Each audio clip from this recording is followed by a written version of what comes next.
आज राष्ट्रवादी काँग्रेस पार्टीच्या कार्यालयामध्ये सर्व कुरेशी समाजाचे बंधू वर्ग इथे जमा झालेला आहे।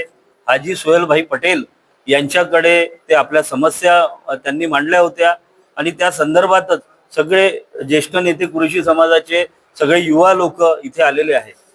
अनेक वर्षांपासून हे ज्या व्यवसायामध्ये आहे त्या व्यवसायामध्ये वेळोवेळी कायद्यामध्ये बदल करून आज कायद्यामध्ये असा बदल झालेला आहे की ते आपला व्यवसाय चांगल्या रीतीने करू शकत नाही। त्यांचा व्यवसाय करताना अनेक अडचणी देखील त्यांच्या समोर येतात।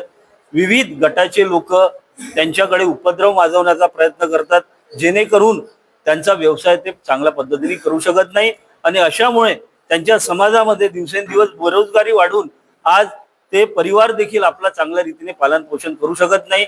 या संदर्भात त्यांच्या सगळ्या मागण्या आम्ही ऐकून घेतलेल्या आहे।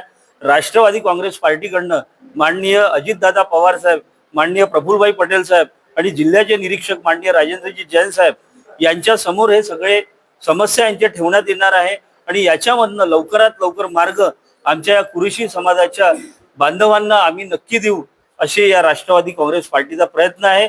लवकरात लवकर माननीय राज्याचे उपमुख्यमंत्री अजितदादा पवार साहेब यांचाही वेळ घेऊन यांच्या सर्वांची भेट त्यांच्यासोबत करून यांच्या समस्या त्यांच्या समोर ठेवून याच्यातनं लवकरात लवकर आम्ही सोल्युशन्स काढण्याचा प्रयत्न करणार आहे। धन्यवाद।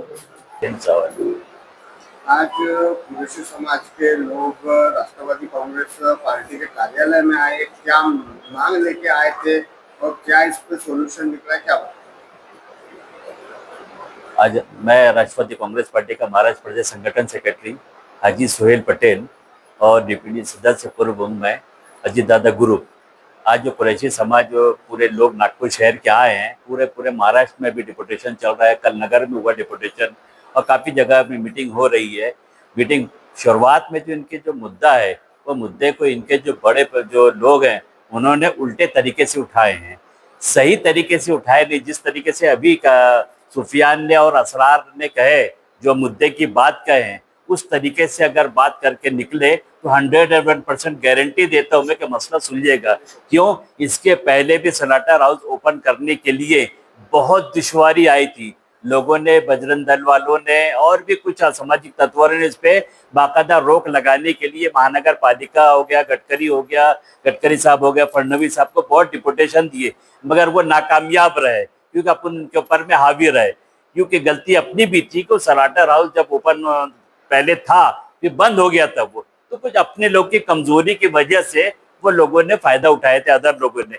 उसके बाद में फिर स्लाटर हाउस ब्लैक का शुरू करने के लिए देवेंद्र फडणवीस साहब ने, गडकरी साहब ने और अपना कमिश्नर साहब ने, इनका मैं शुक्रगुजार रहूंगा कि इन्होंने ओपन करे। महानगर पालिका ने बाकायदा उस जगह का 1,48,000 रुपये पैसे भरे, तब जाके ये हुआ है। ये सब फालतू बातें हैं कि ऐसा हुआ वैसा हुआ। ये स्लाटर हाउस ओपन करने के लिए दिए थे ब्लैक के लिए, और आज भी उनके पास में पूरे सब लोग, असरार के पास में, जुबैर है, सुफियान है, सबके पास में बाकायदा डॉक्यूमेंट मौजूद है उसके। ये जो मुद्दे की बात चल रही है अभी नाकारा बैल वगैरह, उसके लिए परमिशन के लिए, तो मैं पूरे नागपुर शहर के और कामठी के शहर के कुरैशी समाज से हाथ जोड़कर विनती करता हूं मैं कि एक प्लेटफॉर्म पे आ जाओ।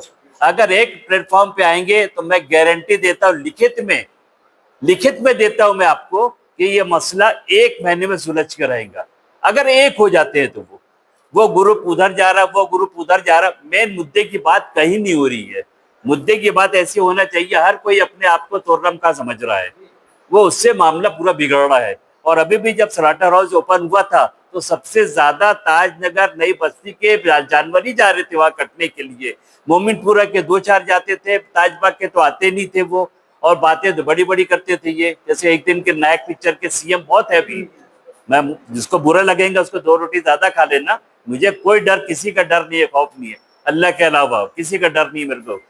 एक ही चीज मैं कहता हूं कि जिस मुद्दे को लेके सीधी सीधी राह चलो और सब एक प्लेटफॉर्म पे आ जाओ। चाहे वो 6 विधानसभा क्षेत्र नागपुर शहर के कुरैशी समाज के ग्रुप लोग हैं, मुझे ऐसी जानकारी मिली है कि कामठी और नागपुर ऐसे अतराफ के लोग करीब करीब 1 लाख के करीब होते हैं कुरैशी समाज के। ये बहुत बड़ा पैमाना है ये। अगर ये सब इकट्ठा हो जाए तो मैं तो बोलता हूँ, बड़ी बात तो नहीं करता मैं, 1 महीने में बिल्कुल मसला सुलझ जाएगा इनका जो भी मुद्दा है। और मैं ये कहने के जैसे ये बंद करने से पहले उन लोगों ने पहले एक प्रशासन से मीटिंग करना चाहिए था। पहले बंद करने से पहले ये मीटिंग अगर होती थी तो उस मुद्दे को लेके चलते तो हर कोई सुनता था अपने पास में। अब कोई बिना मीटिंग बिना प्रशासन के मीटिंग लिए हुए किसी को इंटीमेशन नहीं दिया तो उठा के बंद कर दिए। उससे उनका कुछ नहीं जा रहा, ना सरकार का जा रहा है, ना सामाजिक तत्व का जा रहा है, ना कुछ जा रहा है। नुकसान आप लोगों का हो रहा है। जो छोटे जो गरीब लोग हैं जो 25 से 30 किलो ले जाके अपने एरिया में ले जाके बेचते हैं, उनका नुकसान हो रहा है। बड़े कहते हैं पेट भरे हुए हैं बिल्कुल, उन्हें कुछ नहीं, कोई सेठ बन जाता है, कोई बड़े बड़े लखपति बन के बैठते हैं। जो हर एरिया में कोई ऐसी कोई लखपति नहीं है कि एक जानवर काट के बेचेंगे। कोई भी इंसान 25 किलो 30 किलो 20 किलो ये ले जाके बेचता है, तो उनका नुकसान हो रहा है। उनके बारे में बड़े लोगों ने नहीं सोची। ये सोच के चलते तो मैं तो बोलता हूँ अगर सही तरीके से अभी भी मौका, भी रास्ता खुला है, ये अजीत दादा पवार का अपने जो क्या ऑफिस अपन बैठे राष्ट्रवादी कांग्रेस पार्टी में, बड़ी बात तो नहीं कर रहा। उस टाइम भी शरद पवार ग्रुप में थे हम लोग, जब एक ही था वो, तो ये सलाटर हाउस ओपन करके देने वाले भी हम ही लोग थे पूरे। सलाटर हाउस जो है आज मेरे हकीकत है, पूरे ऑन रिकॉर्ड पेपर की बात कर रहा हूँ मैं, फोटोग्राफ की बात कर रहा हूँ मैं। और अभी भी अगर ये सब इकट्ठा हो जाए तो अगर कुछ दिन के अंदर अजीत दादा पवार साहब नागपुर आने वाले हैं, 2 या 3 तारीख को उनके इन्विटेशन मिला है, जैसे आते हैं तो सब इकट्ठा होकर उनको डिपोटेशन देंगे और पूरी पहले प्लानिंग करके एक मेरे को लिखित में लेटर दो कि क्या क्या मुद्दे का करना है। तो वही हिसाब से मैं लेटर लिखूंगा, नितिन गडकरी साहब को लिखूंगा, देवेंद्र फडणवीस को लिखूंगा, बावन कुले साहब को लिखूंगा, अजीत दादा पवार को लिखूंगा, कलेक्टर को लिखूंगा, महानगर पालिका कमिश्नर को, पुलिस कमिश्नर को, विभागीय आयुक्त को। ये सिस्टम से जाएगा। जब लेटर जैसे सलेटर हाउस को ओपन करने के लिए हुआ था सिस्टम से, वैसे इस सिस्टम से काम करेंगे तो सरकार 101% खोलेगी, तो उनकी आंखें खुलेगी। और क्यों? क्योंकि अजीत दादा पवार वो शख्स है कि कुरैशियों समाज का सपोर्ट कर रहा है, वो अभी भी कर रहा है सपोर्ट। वो उसका स्टेटमेंट आया है अजीत दादा पवार साहब का। अगर आप लोग मिलजुल कर एक जगह, पूरे विदर्भ के लोग एक जगह अगर आ जाए यहाँ पर, मैं अभी 2-3 दिन में राजू जैन साहब को बुलाते हैं जो निरीक्षक हैं, उनको बुलाते हैं। अगर आप लोग अपना टाइम देते हैं तो इसी जगह पर नागपुर शहर पूरे विदर्भ के कुरैशी समाज को बुलाओ, एक बड़े पैमाने पर यहाँ पे करके जो मैसेज जाएगा, अजीत दादा पवार हो, सुनील तटकरे साहब हो, प्रफुल्ल पटेल हो, और राजू जैन हो, देवेंद्र फडणवीस साहब हो, पावन पुले साहब हो, नितिन गडकरी साहब काम करके 100% देंगे। क्यों? क्योंकि आने वाला कुछ दिनों के बाद में कारपोरेशन का, महानगर का इलेक्शन है, तो हर कोई चाहेगा कि हमारी पार्टी उरूज पर आए, हमको वोट मिले कुछ वो करके। तो आप लोग के भी मेरे हाथ जोड़कर विनती है, पूरे कुरैशी समाजों से मेरी हाथ पर विनती है, हाथ पर फिर बार बार कह रहा हूं आपके चैनल के माध्यम से, और एक चैनल नहीं, ये 20 चैनलों में जाएंगे ये मैं एक विनती कर रहा हूँ पूरा महाराष्ट्र लेवल पे, अभी भी आंख खोल लो, एक प्लेटफॉर्म पे आ जाओ, एक जगह आ जाओ, सब मसले 100% खुलेंगे। ये मेरा वादा है, 101% मेरा वादा है। ये मसले सुलझा के अजीत दादा ग्रुप नागपुर शहर ये सुलझा के देंगे। ये आपके जो भी मसले हैं, जिस तरीके से अभी आप चाहते हो कि नाकारा बैल 2014 से लेके वो मसले पे हर कोई चीज, क्योंकि हमारे साथ में नागपुर शहर के प्रशांत पवार साहब, अनिल लहरकर, श्रीकांत शिवनकर, तानाजी वनवे और बड़े बड़े लीडर सब आपका पूरा साथ देने को तैयार है, बशर्ते आप लोग एक प्लेटफॉर्म पे आ जाओ। मैं बार बार कह रहा हूँ, एक प्लेटफॉर्म पे आएंगे तो मसला सुलझेगा। एक कोपचे में मीटिंग लेने से कुछ नहीं होना जाना, सिवाय मुंह की बकर होती, काम कुछ नहीं होता। वो आ जाए, कहावत है, निकाबा बनिया क्या करे, ये कोटी का धन वो कोटी में भरे, बस वही हो रहा है, काम कुछ नहीं हो रहा। 1 महीना हो गया ना, गवर्नमेंट की तरफ से कोई स्टेटमेंट भी नहीं आया, क्योंकि अपनी कमजोरी किस तरीके से हो रही, सिस्टम से नहीं चल रही। सिस्टम से चलो तो गवर्नमेंट खुद चलकर आपके पास में आएगी।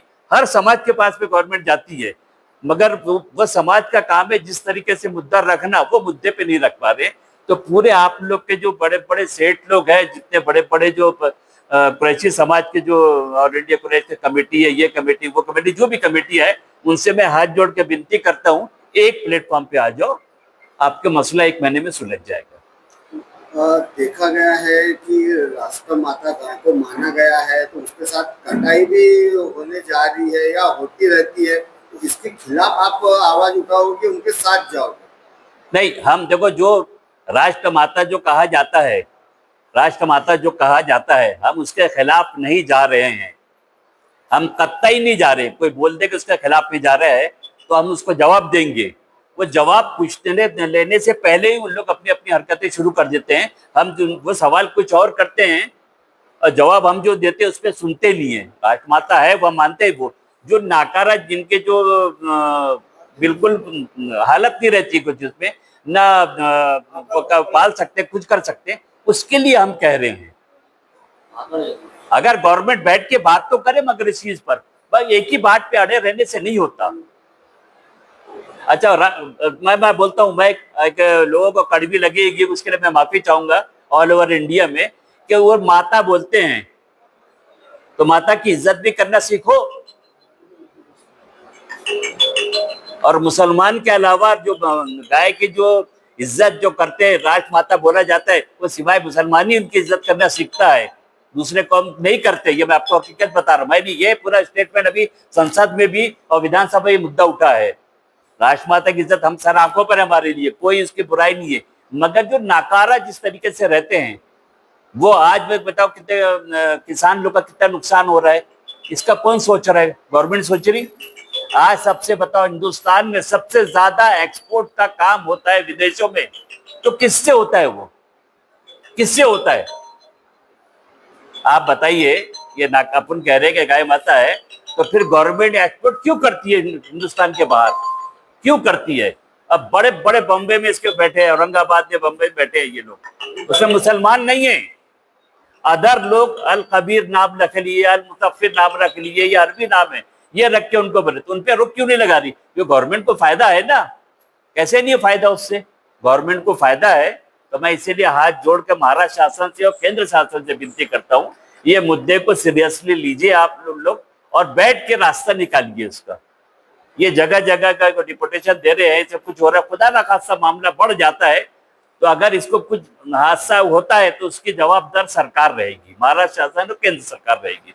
इसीलिए मैं आपके चैनल के माध्यम से कहता हूं कि ये बैठ के मसला सुलझाइए। महाराष्ट्र शासन के मंत्री नेतागण और केंद्र सरकार के मंत्री नेतागण से मेरी हाथ जोड़ के विनती है कि इस कुरैशी समाज के लोगों को यूज एंड थ्रो का वोटिंग आते तो काम ना करिए, बल्कि उनके रास्ता निकालिए, उनके रोजी रोटी के जरिए निकालिए।